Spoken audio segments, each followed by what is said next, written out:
সিরাজগঞ্জের মুসলমান ফিলিস্তিনের জমিনে ইসরায়েলি জালেমরা ভয় দেখায় কয়, এই জেরুজালেম বাইতুল মুকাদ্দাস তোমরা ছেড়ে চলে যাও, আমরা দখল করব। তোমাদেরকে ভয় দেখায় যদি না যাও তোমাদের মেরে ফেলবো, আগুনে পোড়ায় ফেলবো। মুসলমান ডাক দিয়া কয়, আমরা তোরে ভয় পারি না, আমরা ভয় করি আমার আল্লাহর আযাব। বাইতুল্লাহ আল্লাহর ঘর, বাইতুল মাকদিসের কলিজার মধ্যে জায়গা দিয়েছি, পাল্লা দিতে পারবো, ঈমান দিতে পারবো না। এই চিন্তায় তারা সীসা ঢালা প্রাচীর হয়ে দাঁড়ায় আছেন। ইসরায়েলি জালেমদের জুলুমের ভেতরে পড়ে গেছেন, শাহাদাতের পেয়ালা দিয়ে তারা জান্নাতে যাইতেছেন। এরপরেও তারা ওই জমিন থেকে কেউ ভেঙে যায় না। এই জালেমদের কাছে মুসলমান মাথা নত করে না।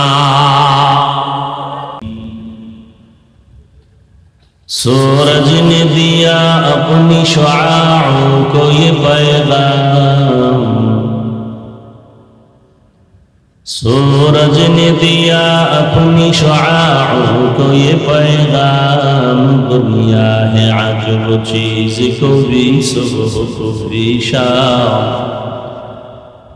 दुनिया है अजब चीज को भी सुबह को भी शाम।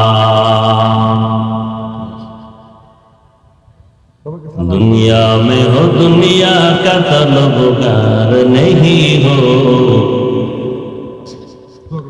दुनिया में हो दुनिया का तलबगार नहीं हो, बाजार से गुजर हो खरीदार नहीं हो, बाजार से गुजर हो खरीदार नहीं हो। मकबूल है शाद है काबिल तू बहुत है, मकबूल है शाद है काबिल तू बहुत है, आईना के मनिंदे तू नहीं दिल तू बहुत है, आईना के मनिंदे तू नहीं दिल तू बहुत है। নবীজির বয়ানে কোনো ভেজাল আছে? এরপরও কালেমা পড়ে নাই কে? আবু জাহাল। নবী কতবার দাওয়াত দিলেন, কপাল খারাপ, হাতের মুষ্টিতে পাথর নিয়ে বলে, এই ভাতিজা মুহাম্মদ, আমার হাতে কি আছে বলতে পারলে আমি এখন তোমার নবী মানব। নবী খুশি, আচ্ছা আসলে আপনি আমার নবী মানবেন, কালেমা পড়বেন? বলে হ্যাঁ। নবী বললেন, আমি তো বলতে পারবো না আপনার হাতের ভেতরে কি, কারণ আমি গাইবের মালিক না। গাইবের মালিক কে? একটু খেয়াল করেন, আপনারা তো অনেক জ্ঞানী মানুষ, আমাদের টুপিওয়ালাদেরকে মনে করেন আমরা বোকা। আসলেই আমরা বোকা। আমরা যদি বোকা না হইতাম তাহলে আমরা ফিডে কত আগে মাইরে ফেলাইতাম। যেই পরিমাণ গালাগালি আমাকে করেন, ইমামরে করেন, আমরা কিচ্ছু বলি, দেখলে হাসি মুখে সালাম দিই। জানি আপনি আমারে গালি দিচ্ছেন, জানি আপনি ফেসবুকে অনেক কিছু লেখেন, এরপর খারাপ আচরণ কোনো আলেম করে না। আমরা বোকা এই জন্য। আপনি গালি দেন, আমরা সালাম দিই। আপনি দেন গালি, আমরা দিই সালাম। আমরা বোকা।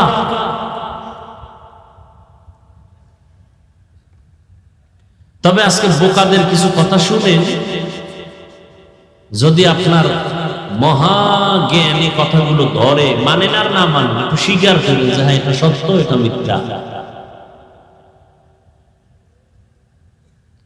কি কথাটা বলতে গিয়ে আনলাম? হাতের মধ্যে কি পাথর। কিছু কথা শোনার নিয়ত আছে তো ইনশাআল্লাহ। আপনাদের এই অঞ্চলে তো বয়ান করতেও খুব পেরেশান হতে হয়। মায়ানমারে যান, বেঈমানের বিরুদ্ধে সেখানে চিৎকার দিয়ে আন্দোলন করেন।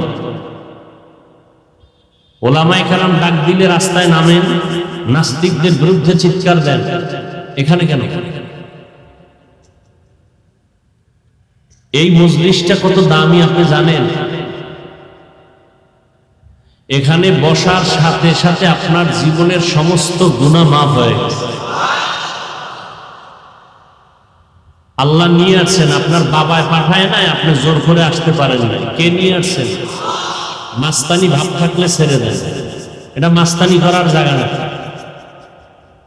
বহু মাস্তান উলঙ্গ হয়ে রাস্তায় পাগলের মতো ঘুরে, বহু মাস্তান চাক্কার তলে শেষ হয়ে গেছে। সব জায়গায় মাস্তানি চলে না, চালাকি চলে না। আল্লাহ নিয়ে আসেন, বরকত মনে করে চুপ করে বসে থাকেন। আমি কি বলি শুনেন, ভুল হলে দাঁড়ায় যাবেন। হাফিজ ভাই ভুল বলতেছেন, একটু শুনেন, একটা চিৎকার দিবেন না। আপনি ঠিক বললে আমার কথা ঠিক, আপনি যদি ঠিক না বলেন আমারটা বেঠিক, এমন বলেন। আপনি ঠিক বেঠিক বলেন কেন? আমি যদি প্রশ্ন করি সে জবাব দিবেন, সেটা ভিন্ন কথা। চিল্লা চিল্লি কেন? উত্তরবঙ্গের মানুষ বলে দুই একটা ঘটনা বলেন, আর ফেসবুকে লেখালেখি করে হাফিজ সাহেবের অশুনে লাভ নাই, কেসা কাহিনী রোজ করে। কই যাইতাম? মাঝে মাঝে উদাহরণ দেই, স্বামী স্ত্রী ঝগড়া লাগছে, স্ত্রীকে স্বামী ধমক দিয়ে আমার চোখের আড়াল হয়ে যাও, নাহলে সাইজ করে এলাম জায়গা। স্ত্রী স্বামীকে ভয় পাইয়া সিঁড়ি বেয়ে দোতলায় উঠতেছে, কারণ উপরে উঠলে তালা। স্ত্রী ভয় পাইয়া নিচে নামতেছে, নিচে নামলেও তালা। মাঝখানে দাঁড়ায় রয়েছে, দাঁড়ায় থাকলেও তালা। স্ত্রী বলে তো কি করবো, কি করলেও তালা। আপনারা তো এত জাহেল, অন্তরে আপনাদের এত আদাওয়াত যে ভালোটা বললেও দোষ, খারাপ বললেও দোষ। যদি কঠিন কথা বলি তখন বলে কি উনি দেশের পরিস্থিতি বুঝে না, এত হার্ড কথা বলতে কে বলছে ওনাকে। যদি হালকা ভাবে বয়ান করি বলবো ওনার ঈমান দুর্বল। খুব খেয়াল করবেন, উত্তরবঙ্গের মানুষ দুই একটা ঘটনা না কইলে বসতে চায় না। এক জায়গায় বয়ান করছি 2 ঘন্টা শেষ, এরপরে স্লিপ দিছে মুসা নবীর ঘটনা শোনার জন্য। মোনাজাত দিব সেইটাই। আবার ঘটনা বলি, মা বাবার অভিশপ্ত সন্তানরা ফেসবুকে লেখে আমরা কেচ্ছা কাহিনীর ওয়াজ করি। দেখেন তো কত জ্বালা। এইবার মা বাবার অভিশপ্ত সন্তান যারা, আমি সারা বাংলাদেশে আমি চ্যালেঞ্জ করে বলতেছি, যারা আলেমদের বিরুদ্ধে ফেসবুকে লেখে ওরা মা বাবার অভিশপ্ত সন্তান। মা বাবার অভিশাপ কপালে না লাগলে কোনোদিন সে আলেমের বিরুদ্ধে ফেসবুকে লিখতে পারে না। মা বাবার অভিশপ্ত সন্তান, ওদেরকে বলছি শুনো, তুমি কেচ্ছা কাহিনীর কি বুঝো আর কোরআন সম্পর্কে কি জানো?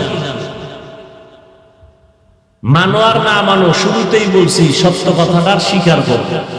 পৃথিবীতে কিচ্ছা কাহিনীর শ্রেষ্ঠ কিতাবের নাম কোরআন শরীফ, তোমার জানা আছে?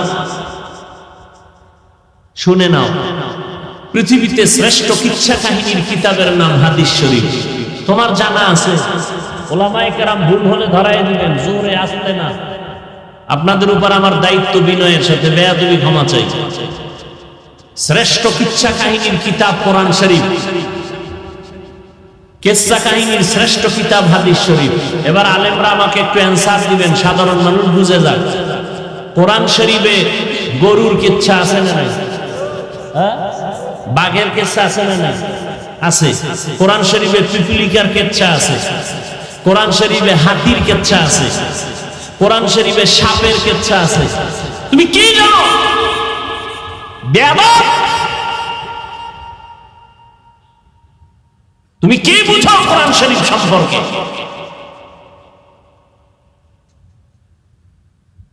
কোরআন শরীফের ভেতরে মাছির কিচ্ছা আছে, মশার কিচ্ছা আছে। কি জানো কিচ্ছা কাহিনী? 2000 আয়াত আছে, 2000 আয়াত আছে, এর উপরে প্লাস 2000 আয়াত কোরআন শরীফে, প্লাস এর থেকে শুধু কিচ্ছা কাহিনী, কিচ্ছা কাহিনী, কিচ্ছা কাহিনী। হাদিসে তো কিচ্ছা কাহিনীর অন্ত নাই।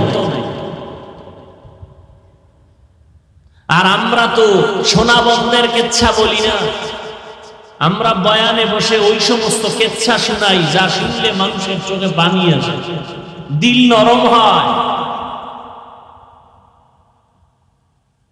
তোমার মধ্যে এত হিংসা কেন? কি কারণ কি? তোমার দাড়ি নেই, সে নিয়ে তো তুমি একবারও টেনশন করলা না। তোমার মাথায় রসুলের আদর্শের টুপি নাই, সে নিয়ে তো তুমি ভাবলা না।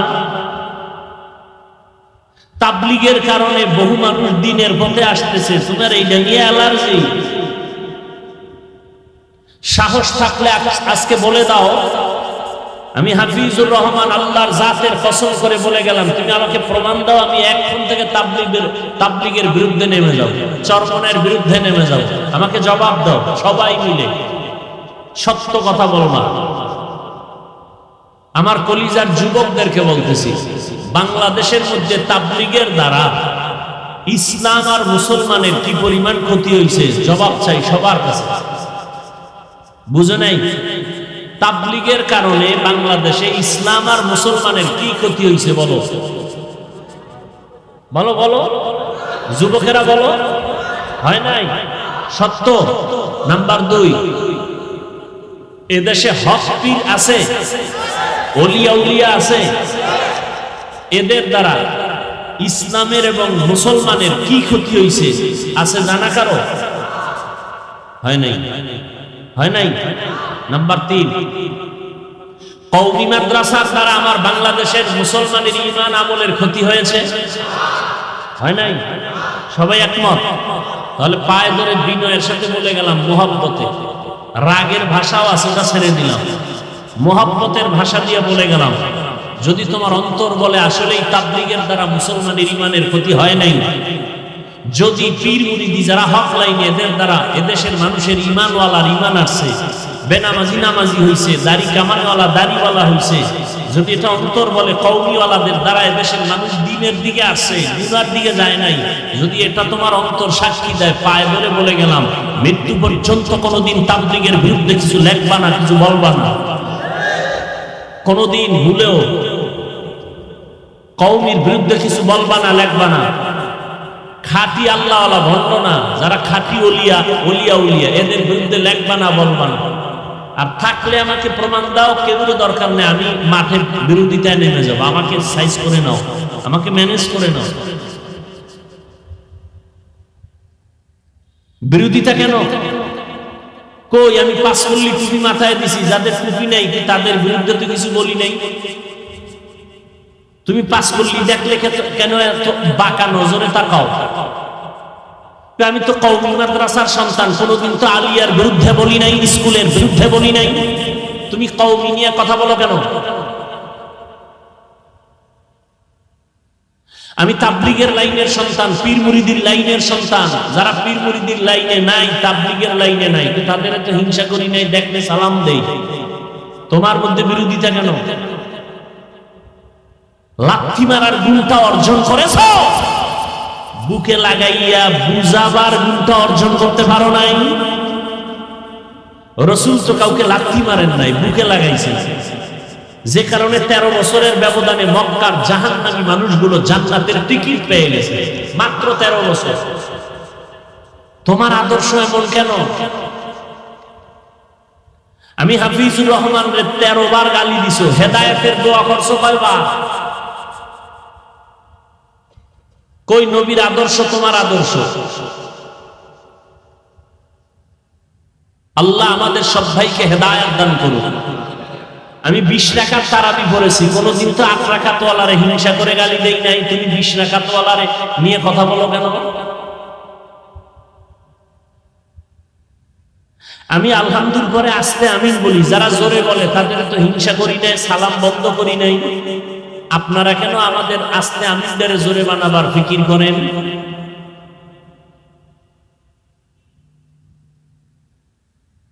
আল্লাহ আমাদেরকে বুঝ দান করেন। আমি নাভির নিচে হাত পেতে নামাজ পড়ি, যারা বুকে হাত বাঁধে তাদের তো গালি দেই নাই। আপনি কেন আমার নাভির নিচের হাত দিয়ে টানাটানি করেন? নাম্বার শেষ। 20 রাকাত পড়ছি, 8 রাকাত পড়ছেন, আমি আস্তে আমিন বলছি, আপনি জোরে আমিন বলছেন, দলিল আমারটাও হাদিসে রেডি, আপনারটাও রেডি, মেনে নিলাম। নিরপেক্ষ কথা, এটা একটা আমল। কার জন্য করছি? সবাই একমত। আপনি 8 রাকাত করছেন, এটা আমলটা কার জন্য করছেন? তো আল্লাহর জন্য যদি আমল করেই থাকেন, ভাবটা কেন বান্দার সাথে? আমল করছেন আল্লাহর জন্য, বান্দার সাথে ভাব দেখান কেন? ভাব তো আল্লাহর কাছে দেখাইবেন। আল্লাহ, আমার পাওয়ার কত জানোনি তুমি? আমি 8 রাকাতে সব চাই, আমার 20 পর্যন্ত যাওয়া লাগে না, আমার ইমানের এত পাওয়া। মদিনার নবীকে তোর 8 রাকাতও লাগবে না, তুই যদি নামাজের মতো নামাজ 2 রাকাতও বড়, ইমানটারে তাজা করে ইখলাস নিয়ে তোর 2 রাকাত জান্নাত ওয়াজিব হয়ে যাবে, যদি পাওয়ার ঠিক থাকে। আর যদি 8 রাকাত কেন 20 রাকাতও কইরাও ভাব দেখাও, তোর সওয়াবটাও জায়গায় শেষ। আগুন যেমন লাকড়ি ধ্বংস করে ফেলে, মানুষের অহংকার আর ভাবে আমল নষ্ট করে ফেলে।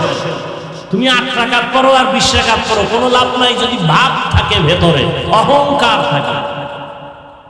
আমল করছি আল্লাহর জন্য, বান্দার সাথে ভাব কেন? সালাম দেয়ও না, দিলেও নেয় না, বিষয় কি?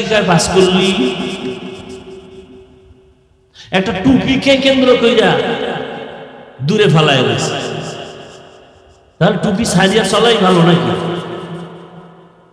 আরে ভাই, একটা টুপি তো একজনে দিছে, নামাজ তো একজনে পড়তেছে, আল্লাহকে মানতেছে।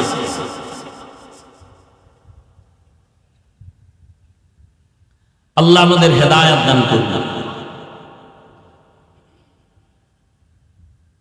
আবু জাহাল হাতের মধ্যে পাথর নিয়ে যখন বলল কি আছে, নবী বলে আমি বলতে জানি না, আমি জানি না কি আছে। কেন জানি না? আমি গাইবের মালিককে।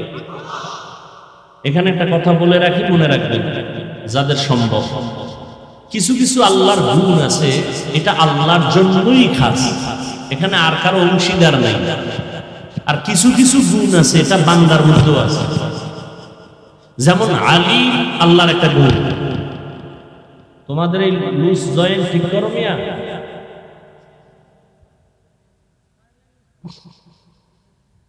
আল্লাহর একটা গুণ হলো আলিম, বান্দার মধ্যেও এই আলিম গুণটা আছে। কিন্তু আল্লাহর একটা গুণ আছে রাজ্জাক, এই গুণটা কোনো বান্দার মধ্যে নাই। রিজিক দাতাকে, এখানে আর বান্দা কোনো অংশীদার নাই, এটা এককভাবে আল্লাহ মালিক। যদি কেউ বলে এই গুণের সাথে অন্য কেউ আছে, এই মনে করার নাম শিরিক। যারা মনে করে তাদের নাম মুশরিক। মুশরিকদের জন্য জান্নাত হারাম। ওয়া মান ইউশরিক বিল্লাহ ফাকাদ হারামাল্লাহু আলাইহিল জান্নাহ। আল্লাহ বলেন যারা শিরিকের গুনাহ করবে তাদের জন্য জান্নাত হারাম। আল্লাহ হলেন গায়বের মালিক, আল্লাহর একক একটা গুণ, এই গুণের সাথে আর কারো অংশীদারিত্ব নাই। কেউ যদি বলে আমার পীর সাহেবও গায়েব জানে, আমার অমুকে গায়েব জানে, এটা শিরিক। গায়বের মালিক আমার আল্লাহ। আল্লাহ কয়জন? সবাই একমত? আল্লাহ কয়জন? সবাই তো বলে না। আল্লাহ কয়জন? আচ্ছা, আল্লাহ যে এক, কোন দিক থেকে এক বলেন? হ্যাঁ, কেমন এক? আল্লাহ যে এক, কেমন এক? যার সাথে দ্বিতীয় কারো তুলনা আছে? এখন যদি বলেন আল্লাহও গায়েব জানে, আমার নেতাও গায়েব জানে, তাহলে আল্লাহ যে এক সব দিক থেকে, এই কথার মধ্যে এক আছে? আরেকজন ঢুকাইলেন না? আল্লাহ এক, এখানে আরেকজনকে ঢুকাইয়া দেওয়ার নামই হলো শিরিক। ইন্নাল্লাহা লা ইয়াগফিরু আন ইউশরাকা বিহি ওয়া ইয়াগফিরু মা দুনা যালিকা লিমান ইয়াশা ওয়া মান ইউশরিক বিল্লাহ ফাকাদ দাল্লা দালালান বাঈদা। এই যুবকেরা ঘুমিয়ে ধরছে? যদি কেউ কয় যে এখন ঘুমাবো, রাত বেশি হয়ে গেছে, পৃথিবীতে শ্রেষ্ঠ মিথ্যাবাদী,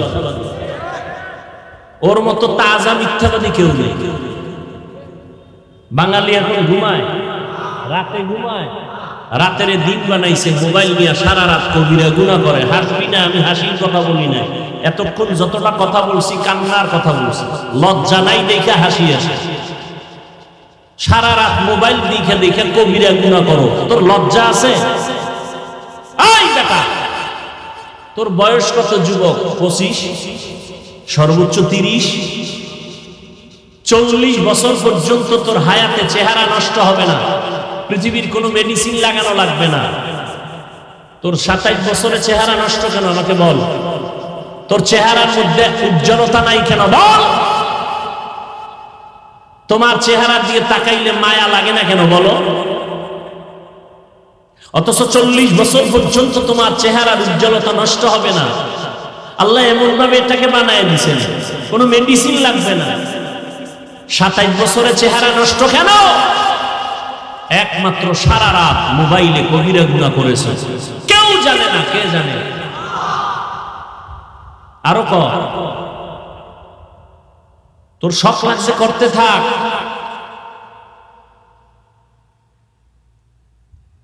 ঘুমের ঘরে কত মানুষ মরে যায়। যুবক যদি চিন্তা করতি ঘুমের ভিতরে যদি আজরাইল আসে আমি কি জবাব দিব, এই চিন্তা যদি করতি তো কানের মধ্যে গানের তার লাগাইয়া ঘুমাইতি।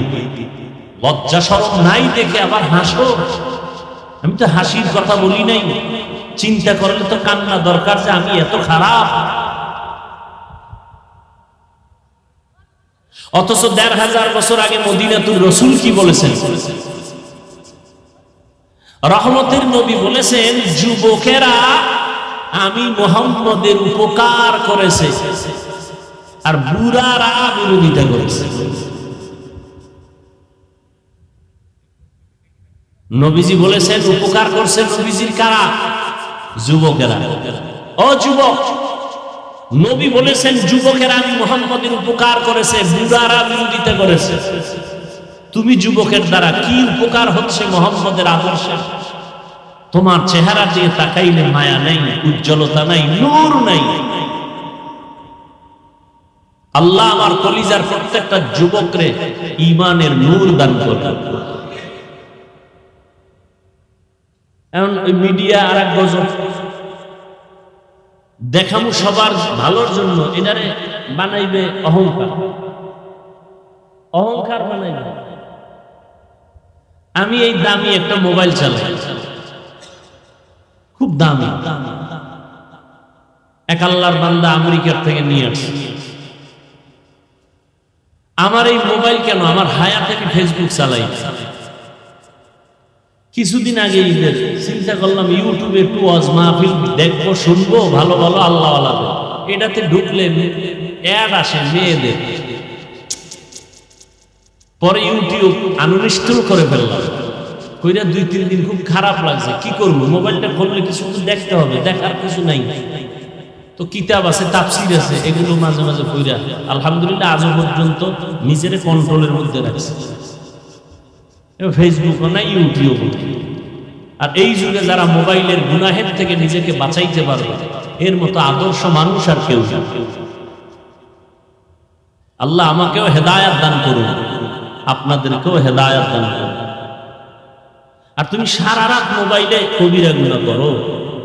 যুবক, তুমি ভাবতেছো হুজুর আপনি তো বলবেন পরকালে ফিরে আছে, বাদ দাও, ওটা পরের কথা। আজকে পারলে আমার কথা যদি মহব্বতে শুনো, আজকে অনুরোধ করে বলবো, বাসায় গিয়ে গুগলে লেখবা টাচ মোবাইলে শরীরের কি ক্ষতি হয়, পরকালের শাস্তি ভিন্ন, নগদ কি ক্ষতি হয় তোমার শরীরের। আজকে গুগলে সার্চ দিও, ওখানে কোনো হুজুর নেই, তোমার সব মুরব্বি টাইওয়ালারা বসে আছে। এই মোবাইলের দ্বারা তোমার চোখের পাওয়ার চলে গেছে, খবর নেই। এই বেটা, 40 বছরের মানুষটার কোনো রোগ থাকার কথা না, আর তোর 25 বছরে মাথা ঘুরায়, হাড়, বুকে ব্যথা, কিছু পড়তে গেলে মাথা গরম, গোলায় যায়। এ আকাম করছো কেন? 40 বছরে তো রোগ হওয়ার কথা না। তুই যুবকের, গ্রামের মানুষ ভালো খাও, মাথা ঘুরায় কেন, বুকে ব্যথা কেন? এই মোবাইলের কারণে চোখের পাওয়ার থাকবে না, কানের পার্টস নষ্ট, হাতের শক্তি নষ্ট, হার্ট দুর্বল, কিডনি দুর্বল, ব্রেন দুর্বল। অকালে মরণ হবে তোর, অকালে বিছনায় পড়ে থাকবি, কানবি, আপন কাউকে পাবি। আল্লাহর দেওয়া বিনামূল্যে ফ্রি শরীরের মহা একটা ঔষধ আল্লাহ দিয়েছেন, রাতের ঘুম। আর সেই রাতের ঘুম বন্ধ করে দিলি কবিরা গুনাহ করে করে মোবাইল দিয়ে জীবনে হবি সুস্থ। এমন রোগ হবে পৃথিবীর কোন ডাক্তারে ঔষধ দিতে পারবে না। একটা মানুষ রাতের ঘুম না দিলে পরের দিনের ব্যবসা বন্ধ, চলাফেরা বন্ধ। রাতের ঘুম কত দামি এক ঔষধ। আমরা তো দিনের খেদমতের অজুহাতে ঘুমাইতে পারি না, তারপর চেষ্টা করি, না পারলে ফজর করে ঘুমাই। আমাকে মতো মানুষ তো বহু আগে মরার কথা, যেই মেহনত করি। কুত্তাও এরকম দৌড়ায় না সারা দেশে, আমরা যেরকম আপনাদের পেছনে দৌড়াই। না খানা না ঘুম, টাইম মতো খাওয়ানো নাই, ঘুমও নাই। এরপরও আল্লাহ পাক যে কথা বলাইতেছেন, একটা কথা আউলা জউলা বের হয় না। ডায়েরিতে লিখে আনি নাই যে আজকে এত শত কথা বলবো, এই কথার পরে এই কথা বলবো। কথা বলতেছি অনবরত, আল্লাহর কুদরত রহমত ছাড়া সম্ভব না। আর তুমি সারা রাত কবিরা গুনাহ করে রাতের ঘুম মারতেছো, তোমার উপায় কি? জীবন শেষ, যৌবন শেষ। মা বাবার সাথে মোবাইল নিয়ে কত বেয়াদবি, বাবার টাকা চুরি করছো কত এমনি করার জন্য। শিক্ষকের সাথে কি পরিমাণ বেয়াদবি করেছে এই মোবাইলের কারণে। আল্লাহ ক্ষমা দিবেন না, দিবেন না, দিবেন না। শিক্ষক যদি ক্ষমা না দেয়, আল্লাহ ক্ষমা দিবেন না। মা বাপ যদি ক্ষমা না দেয়, কারণ এটা বান্দার হক। বলার দায়িত্ব আমার, মানবেন কিনা সে দায়িত্ব আপনার।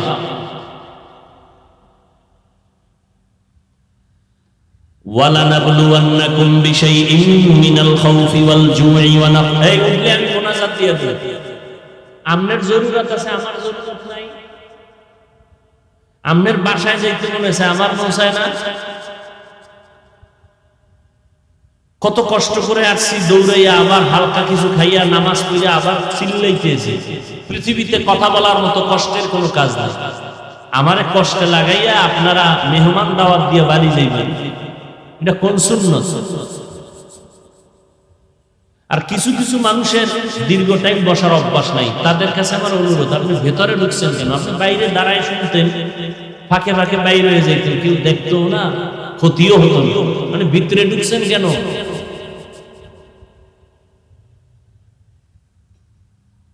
আলোচনাটা শুরু করতেছি, এর মধ্যে আবার এই ডিস্টার্ব।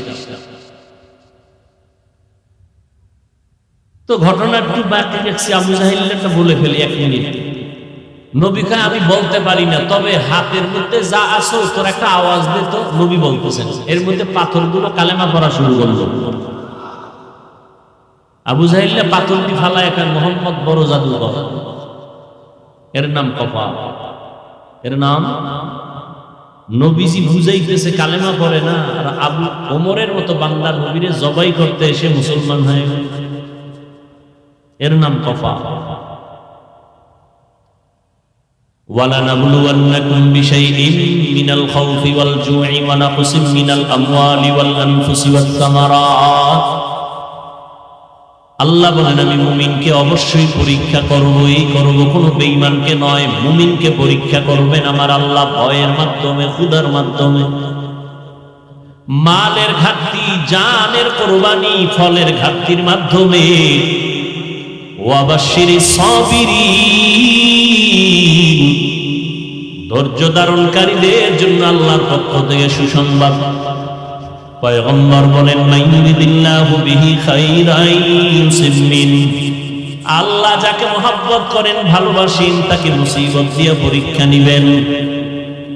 হাদিস আর আয়াতের দ্বারা প্রমাণ হলো আল্লাহ মুসিবত দিবেন, বেঈমানকে দিবেন না, মুমিনকে দিবেন পরীক্ষা করার জন্য। ঈমান যাচাই করবে তোর ঈমানটা কেমন। তাহলে মুসিবত আসা আল্লাহর পক্ষ থেকে একটা নেয়ামত। এই জন্য আমাদের মুরব্বী আকাবিরিন যারা, তারা মুসিবত আসলে আল্লাহ দোয়া শিখাইছেন ইন্না লিল্লাহ পড়বা। কিন্তু আমাদের আল্লাহওয়ালারা মাঝে মাঝে আলহামদুলিল্লাহ পড়তেন, মুসিবত আসলে ইন্না লিল্লাহ না পড়ে আলহামদুলিল্লাহ পড়তেন কেন? বলে আল্লাহর পক্ষ থেকে এটা একটা নেয়ামত, আমাকে মুসিবত দিয়ে পরীক্ষা নিবেন। আল্লাহ কুদরতের নজর দিছেন আমার উপরে, আর কারো উপরে দেন নাই। এজন্য আমি শুকর আদায় করি। আল্লাহর মুসিবত যেখানে আসবে সেখানে রহমতের দরজাও খুলে যাবে। আল্লাহর এক বান্দী দিনদার, ভালো বাবার ভালো কন্যা সন্তান, বিবাহের ঘরে গেল, স্বামীর ঘরে থাকিয়া কিছুদিন পরে বলে, স্বামী আমার, আমারে কেমন ভালোবাসো। নুজহাতুল মাজালিসে ঘটনা উল্লেখ আছে। স্বামী বলে, তোমাকে আমি জীবন দিয়া ভালোবাসি, যা চাইবা তাই পাইবা, চাওয়ার আগে আমি দিতে বাউন। স্ত্রী ডাক দিয়া বলে, স্বামী আমার, যা চাইব তুমি তাই দিবা। বলে, হ্যাঁ সত্যি বলেছো? বলে, হ্যাঁ সত্যি বলেছি। স্ত্রীও স্বামীর পরীক্ষামূলক একটু বলছে, তাহলে আমার তালাক দিয়া দাও। আমি চাইলেই দিবা, কহা দিব, তো তালাক দাও। স্বামী বলে, কল্লা যাইতে পারে, তালাক দিতে পারি না। তালাক দেওয়া কি ভালো মানুষের কাজ? পৃথিবীতে নিকৃষ্ট একটা মানুষ স্ত্রীকে তালাক দিতে পারে, এটা ঘৃণিত একটা জায়েজের কাজ, ঘৃণিত আল্লাহর কাছে, রাসূলের কাছে একটা ঘৃণিত কাজ তালাক দেওয়া।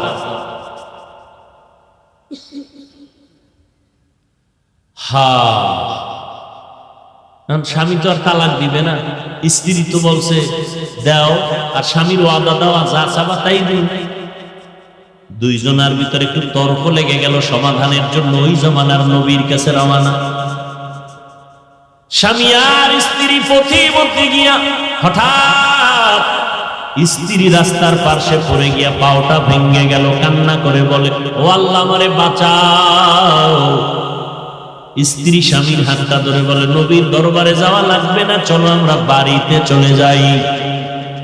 বাড়িতে যাইয়া স্ত্রী ডাক দিয়ে কয়, স্বামী আমি যে তালাক চাইছিলাম, কথাটা ফিরাইয়া নিলাম, মাফ করে দাও। স্বামী বলে, তালাক চাইলা কেন? চাওয়ার পরে ফিরাইয়া নিলা কেন? স্ত্রী ডাক দিয়া কয়, স্বামী আমার, রহমতের নবীর হাদিস শুনাইছো তুমি। কি হাদিস? আল্লাহ যারে মুহাব্বত করেন তাকে মুসিবত দিয়া পরীক্ষা নেন। তোমার ঘরে আসছি, যতদিন আমি সংসার করছি কোনো মুসিবত আসে নাই।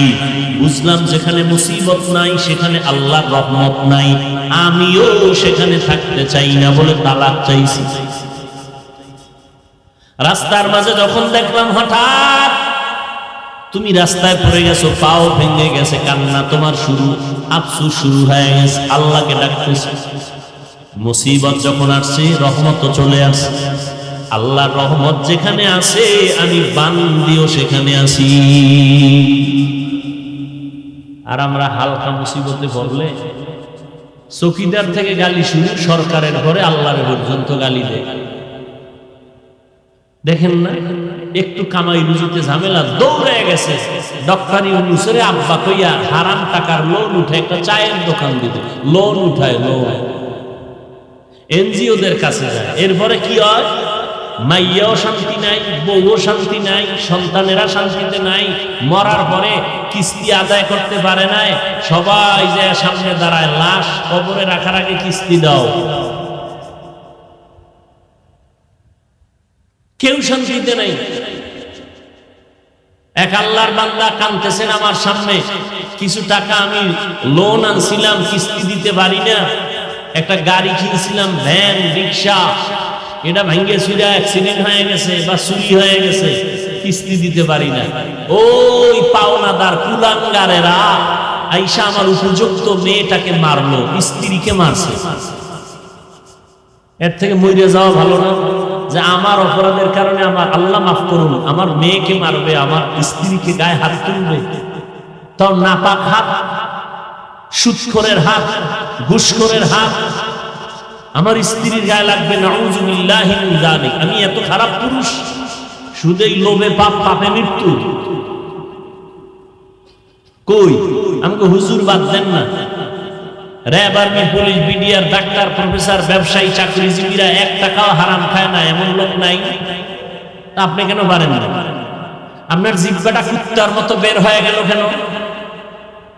বেশি খাইতে চান, মাওলায় না খাওয়াইলে খাইবেন কেন?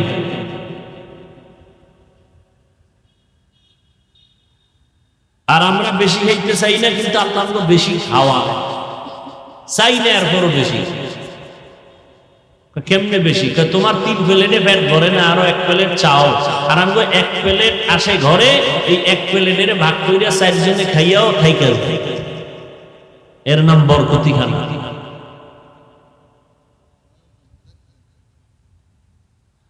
হায় হায়, আল্লাহ তাআলা বলেন আমি মুমিনকে পরীক্ষা করব, কোন বেঈমানকে না। কারণ জান্নাত শুধু মুমিন পাবে, কোনো বেঈমান পাবে না। আল্লাহ মুমিনের জান্নাত দিবেন, আর আল্লাহ পরীক্ষা নিয়ে একটু যাচাই করবেন তার ঈমানের হালাত কেমন। আল্লাহ বলেন এই 5টা জিনিসের মাধ্যমে আমি মুমিনদের পরীক্ষা করব। কয় জিনিসের দ্বারা? 5টা। এই 5টা জিনিসের পরীক্ষায় তারা পাশ করবে যাদের মধ্যে একটা পুঁজি থাকবে, ওই পুঁজিটার নাম হলো ধৈর্য। যাদের মধ্যে ধৈর্য নাই, এরা কোনোদিন পাশ করতে পারবে না। যেমন আপনারা এখানে আসছেন, ধৈর্য যাদের নাই তারা আসছে চলে গেছে, কিছুক্ষণ আছে চলে যায়, ধৈর্য নাই। ধৈর্য 3 প্রকার, ইবাদতের বেলায় ধৈর্য, গুনাহের বেলায় ধৈর্য, মুসিবতের বেলায় ধৈর্য। এই ধৈর্য ধারণকারীদের এত ফল, এত পুরস্কার। আল্লাহ তাআলা বলেন অনেক পুরস্কার আমি ধৈর্য ধারণকারীদের দান করব, তবে দুনিয়া আখিরাতের মহা 2টা পুরস্কার দিব ধৈর্য ধারণকারীদের। এক, দুনিয়ার পুরস্কার হলো আমি আল্লাহ তার বন্ধু হয়ে আজীবন থাকব। সুবহানাল্লাহ। না খারাপ লাগে আপনাদের?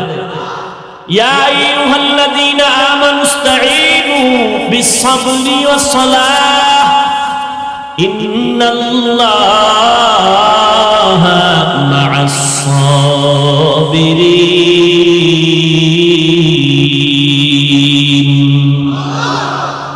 1 নম্বর পুরস্কার, আল্লাহ ধৈর্য ধারণকারীদের বন্ধু হয়ে থাকবেন দুনিয়ায়। পরকালে আর একটা পুরস্কার, আল্লাহ বলেন ও ধৈর্য ধারণকারীর দল, কিয়ামতের ময়দানে আমি আল্লাহ তোমাদের বিনা হিসাবে জান্নাত দিয়ে দিব। আতিনা ফি দারে দুনিয়া না হাসান, আতিনা ফি দারে উকবানা হাসান, ইয়া গিয়াসাল মুস্তাগীসিন ইহদিনা ইফতিখারা বিল উলুমে ওয়াল গিনা। হর গোড়ি দেনে কো তু তৈয়ার হ্যায়, जो ना मांगे उससे तू बेजार है। দুনিয়ার পুরস্কার, আল্লাহ তার বন্ধু হয়ে থাকবেন। আল্লাহ যদি আপনার বন্ধু হয়ে যান, আপনার কোনো পেরেশানি, কোনো টেনশন নাই। দেখছেন না মহামারী করোনা, গোটা দুনিয়াতে স্তব্ধ। যারা চেয়ারে বৈশা নিজেদের খোদা খোদা ভাব নিয়ে চলতেছিল, সারা দুনিয়ার খোদা ভাবওয়ালারাও থমকে গেছে। ব্যবসায়ীর ব্যবসা নাই, চাকরিজীবীর চাকরি নাই, স্কুল বন্ধ, কলেজ বন্ধ, ট্রেন বন্ধ, ব্যবসা বন্ধ, চাকরি বন্ধ, দোকান বন্ধ, বাস বন্ধ, সব বন্ধ। আল্লাহ আঙ্গুল দিয়ে দেখায় দিয়েছেন, কোরআনের একটা মাদ্রাসাও বন্ধ হয় নাই। ইতিহাস ভুলে যায়ও না। আর ওই করোনার সময় মাস্ক লাগায়া জবানটারে আটকায় রাখছি, একজনে ট্রিপল মাস্ক লাগাইছে করোনার ভয়, কিন্তু এরপরও যারা ধরছে মাস্কে ফিরে পারছে। হ্যাঁ বাবা, করোনায় আক্রান্ত হয়ে গেল, এর যুব ইতিহাস যেন ভুলে না যাও।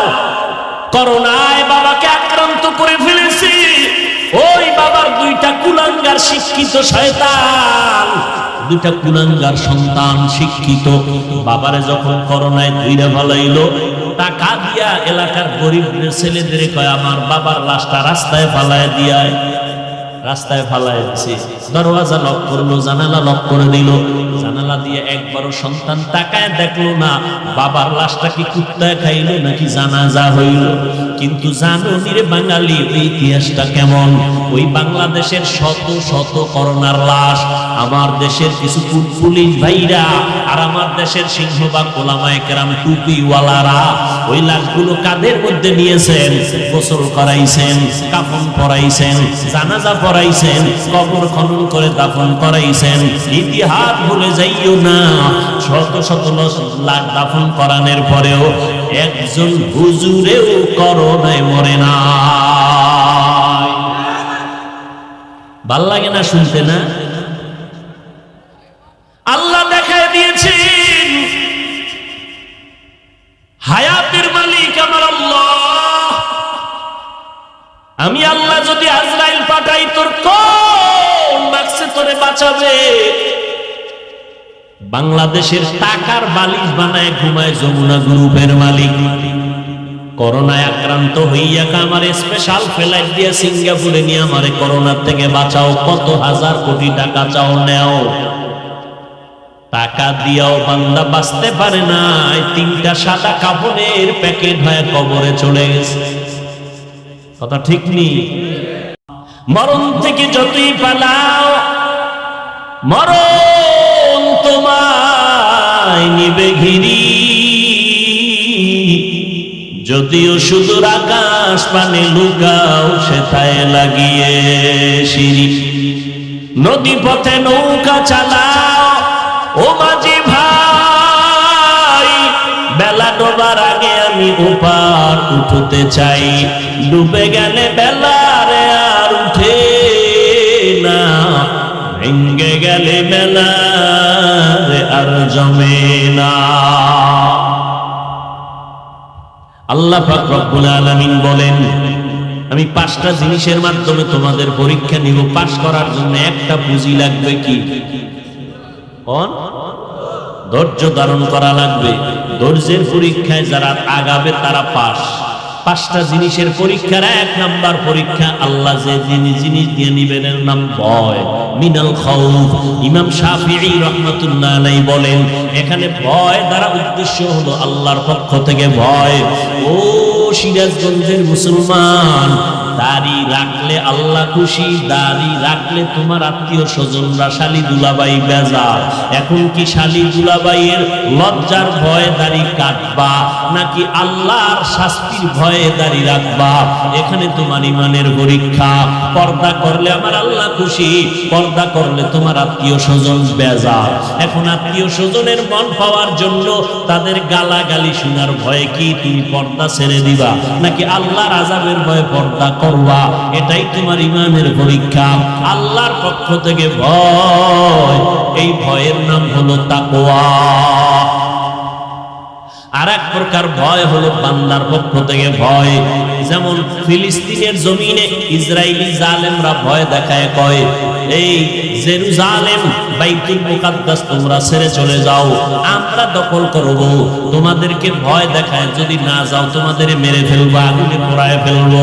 মুসলমান ডাক দিয়া কয়, আমরা তোরে ভয় পারি না, আমরা ভয় করি আমার আল্লাহর আযাব। বাইতুল্লাহ আল্লাহর ঘর, বাইতুল মাকদিসের কলিজার মধ্যে জায়গা দিয়েছি, পাল্লা দিতে পারবো, ঈমান দিতে পারবো না। এই চিন্তায় তারা সীসা ঢালা প্রাচীর হয়ে দাঁড়ায় আছেন। ইসরায়েলি জালেমদের জুলুমের ভিতরে পড়ে গেছেন। শাহাদাতের পেয়ালা দিয়ে তারা জান্নাতে যাইতেছেন। এরপরেও তারা ওই জমিন থেকে কেউ ভেঙে যায় না। এই জালেমদের কাছে মুসলমান মাথা নত করে না। বাবাই ঘুরে গেলে মিষ্টি খাওয়ায় ফিলিস্তিনে। সাংবাদিকরা কয়, ভাই আপনি এই বিপদের মধ্যে মিষ্টি খাওয়ান কেন? আমি খুশি। কেন খুশি? আমার 2 সন্তান শহীদ হইয়া জান্নাতে আরামে আছে, আমিও রেডি হইতেছি, আমিও জান্নাতে যাব। আর আমাদের দেশের কিছু কুলাঙ্গার আছে মুসলমানের বাচ্চা, এরা চায়ের দোকানে বয়ে বয়ে কয় ফিলিস্তিনে মানুষ মরে, বাংলাদেশে চিল্লাইলে লাভ কি? আল্লাহ হেদায়েত দান করুন। ভাইরা আমার, 1 নাম্বার ভয় থেকে ভয়, বান্দার পক্ষ থেকে ভয়। ও বান্দা, তুমি যদি দাড়ি রাখো, নামাজ পড়ো, অনেক ক্ষেত্রে তোমার চাকরিতে রাখবে। এখন কি তুমি কি টাকার জন্য তুমি চাকরি করবা, নাকি আমার আল্লাহর জন্য তুমি আল্লাহর পথে চলবে? এটা ইমানের পরীক্ষা। আমি সংক্ষেপে বলে যাচ্ছি, 2 নম্বর পরীক্ষার বস্তু হলো ক্ষুধা। আল্লাহ ক্ষুধা লাগাইও পরীক্ষা নিবেন। ইমাম শাফিঈ রাহমাতুল্লাহ আলাইহি বলেন, এখানে ক্ষুধা দ্বারা উদ্দেশ্য হলো রোজা। অনেকে রোজার মাস রোজা রাখতে পারে নাই। কি ভাই, আপনি রোজা রাখেন না কেন? মুসলমান কয়, আমার ঘরে কি ভাতের অভাব, আমি রোজা রাখবো কেন? আমরা কি ভাতের অভাবে রোজা রাখছি?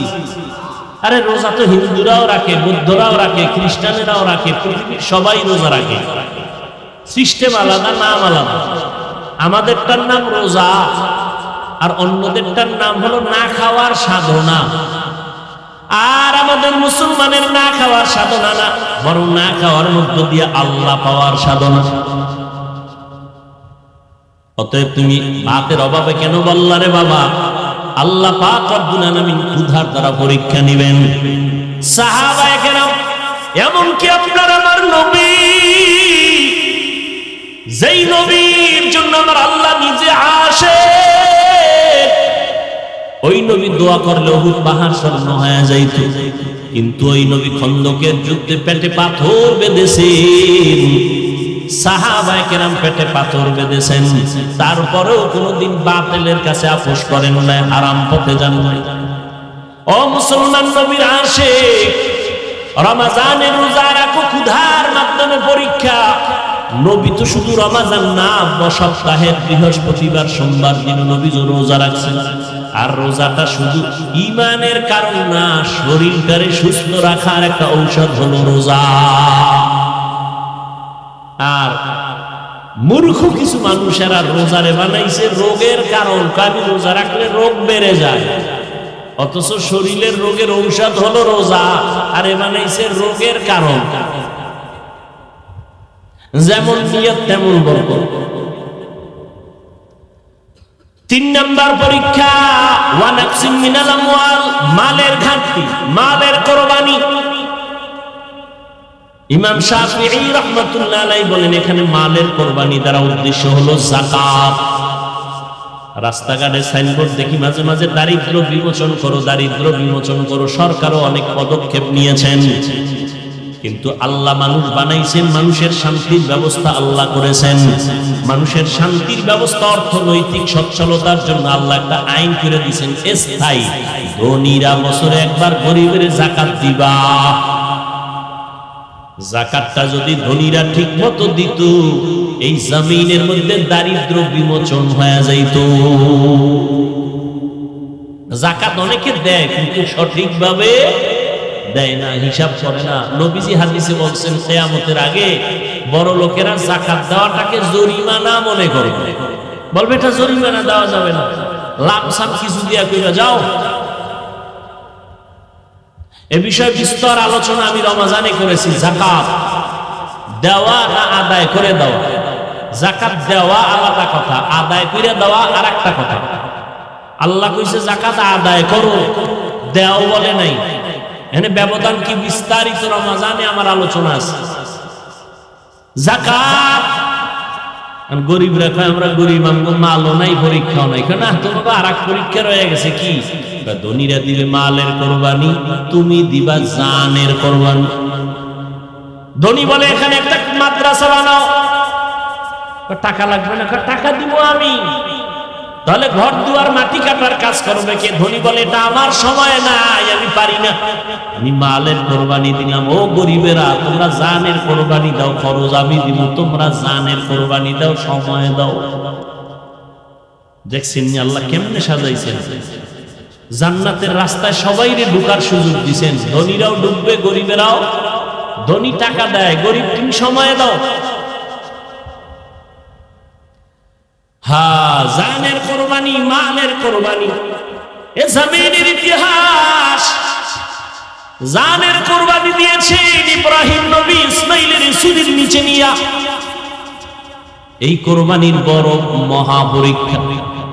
এই যে হজ করে মানুষ, বাইতুল্লাহ যায়। সবচেয়ে ইব্রাহিম আর হাজেরা আলাইহিস সালাম আর ইসমাইল নবীর কাহিনীর নিদর্শন। সাফা মারওয়ায় না দৌড়াইলে হজ বাদ। সব আম্মাজান হাজেরা আলাইহিস সালামের দৌড়ানি আল্লাহ আইন করে দিয়েছে কিয়ামত পর্যন্ত। ওই পাথর মারে না, পাথর, আরে মেয়ে কথা বল না, কেন মারে জানেন না? কারে মারে? তখন কি শয়তান বয়ে রয়েছে? শয়তান বড় হয়েছে, সবাই পাথর মারে হোমানে। একজনে জুতো মারছে, শয়তান ধরে দেখাই জুতো মারতেছে, শয়তানকে ওখানে বয়ে রয়েছে। ওই ইসমাইল নবী আর ইব্রাহিম নবী যে পাথর মারছিল, আল্লাহ এটারে নিদর্শন বানায় দিছে। এই এতটুকু কাজ করবি না, তুই জীবনভর তাহাজ্জুদ যদি কইরা বাইতুল্লাহর বুকে লাগায় কান্দ, তোর জিন্দেগীর সব ইবাদত বরবাদ। কোনো চালাকি চলবে? চলবে না। বাইতুল্লাহ তাওয়াফ করো, জমজমের পানির জন্য হাজিরা পাগল। সারা দুনিয়ার চিকিৎসা বিজ্ঞানীরা থিওরি দিয়ে দিছে, জমিনে যত পানি আছে জমজমের মতো বিশুদ্ধ পানি জমিনের মধ্যে আর কোথাও দেখছেন নি। সেই ইসমাইল শিশু বাচ্চার কান্না থেকে পানি শুরু, ওখান থেকে যেই পরিমাণ ছিল আজও সেই পরিমাণ আছে। হাজার হাজার হাজার হাজার কোটি মিলিয়ন মিলিয়ন বিলিয়ন পানি মানুষগুলো নিয়ে যায় হাজি সাহেবরা, কিন্তু পানি কমেও না বাড়েও না। সুবহানাল্লাহ। সাহাবায়ে কেরাম একদিন জিজ্ঞাসা করলেন, ইয়া রাসূলুল্লাহ, জমজম কূপের তলা কই? নবী বলেন, জমজম কূপের তলা হলো হাউজে কাউসারের সাথে লাগানো। দাঁড়াইয়া খায় গরুতে, দাঁড়াইয়া খাওয়া পান করা ইসলামে নিষেধ, তবে দুই কারণ, দুই জিনিস দাঁড়াইয়া পান করা সুন্নাত। জমজমের পানি দাঁড়ায় করেন, বইয়া করলে গুনাহ হবে না, খবরদার। আবার পেছ লাগায় না কিলাকিলি বাজায়, অনেকে আবেগে কিলাকিলি বাজায়। জমজমের পানির উপকার আছে প্রায় 25টার মতো। এর মধ্যে বড় উপকার কি? আপনার পানির পিপাসা কি ভাতে নিবারণ হবে? ফলে নিবারণ হবে? হবে না। কিন্তু জমজম পানি এমন একটা আল্লাহর নিয়ামত, পেটের ক্ষুধাও নিবারণ করে, পানির পিপাসাও নিবারণ করে। ভাত খাওয়া লাগবে না। নবী একটা খেজুর একটু জমজমের পানি দিয়া সাহারি খাইছেন, সারাদিন রোজা সাহাবায়ে কেরাম। আর আমরা সাহারি খাইতে খাইতে আজানও দেখা আরো খাইয়ে না, এমন খাওয়ানোর পাগল বাঙালি।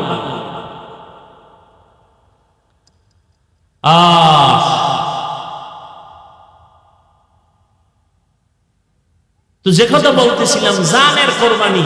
ইসমাইল ছুরির নিচে যাওয়ার জন্য বাবারে বলতেছে, বাবা তাড়াতাড়ি আমারে জবাই দাও। সাতাজিদুনি ইনশাআল্লাহু মিনাস সাবিরিন, ইনশাআল্লাহ আমাকে ধৈর্য ধারণকারীদের মধ্যে আমাকে পাবেন রে বাবা। আমাকে তাড়াতাড়ি জবাই করেন, আল্লাহর ওয়াদা তাড়াতাড়ি পালন করেন। এর নাম হলো আল্লাহর কাছে নিজেকে বিলীন করে দেওয়া। ওরে নবীর উম্মতেরা, আল্লাহ পাক রব্বুল আলামিন পঞ্চম পরীক্ষা নেবেন ফলের ঘাটতি মানি। এখানে ইমাম শাফিঈ বলেন সন্তান দিয়ে আল্লাহ নিয়ে যাবেন।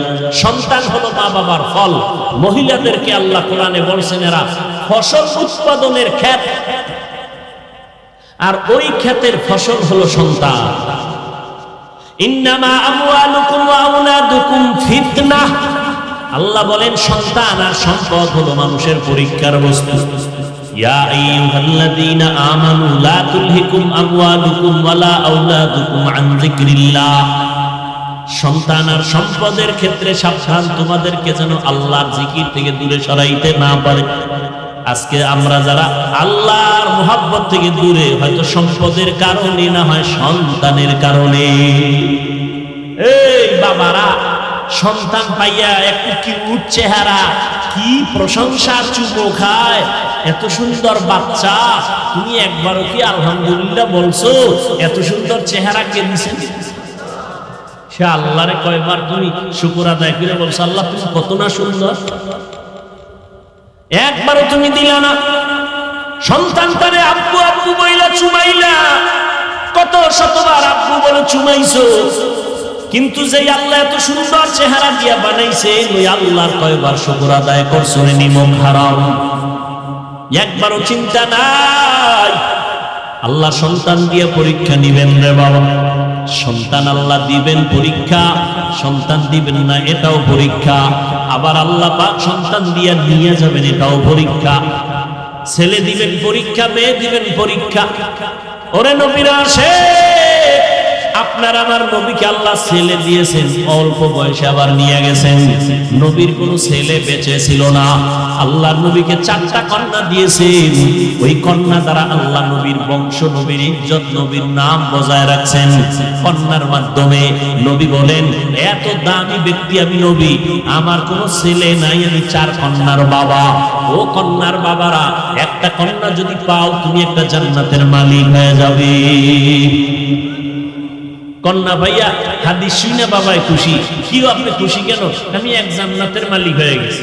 মাইয়াটারে কি করছেন? ভাই অনেক গ্রামীণ ব্যাংকের মালিক বানায় দিছে। এরকম নাই?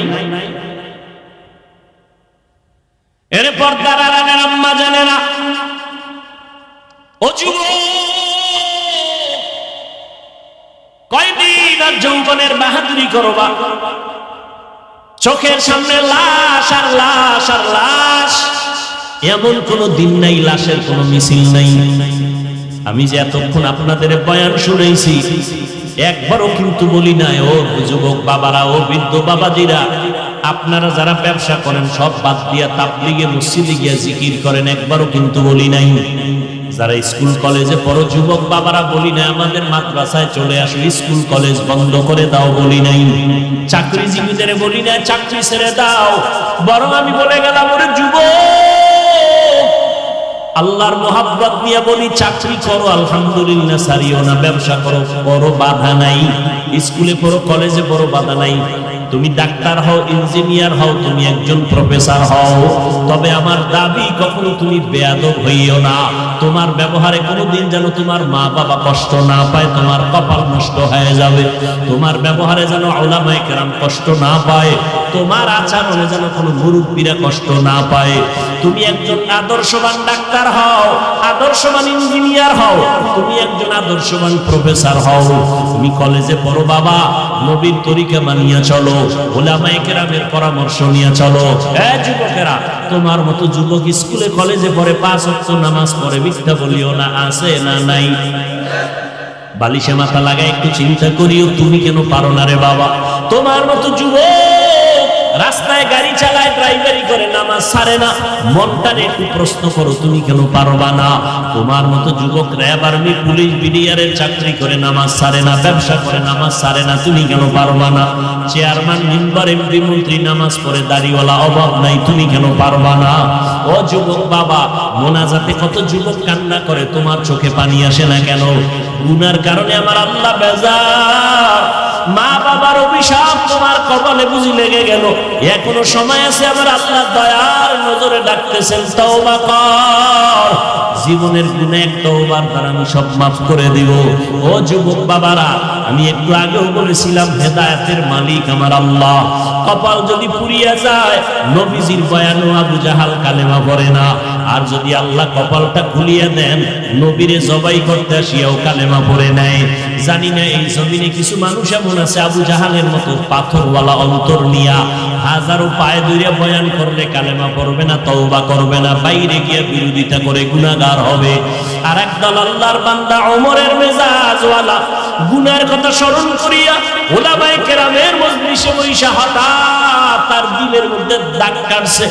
মনে মনে ভাবে, আল্লাহ, জীবনে কত অন্যায় করেছি, কেউ জানে না, আব্বা আম্মা কেউ জানে না, আমার আপন জনেরা কেউ জানে না।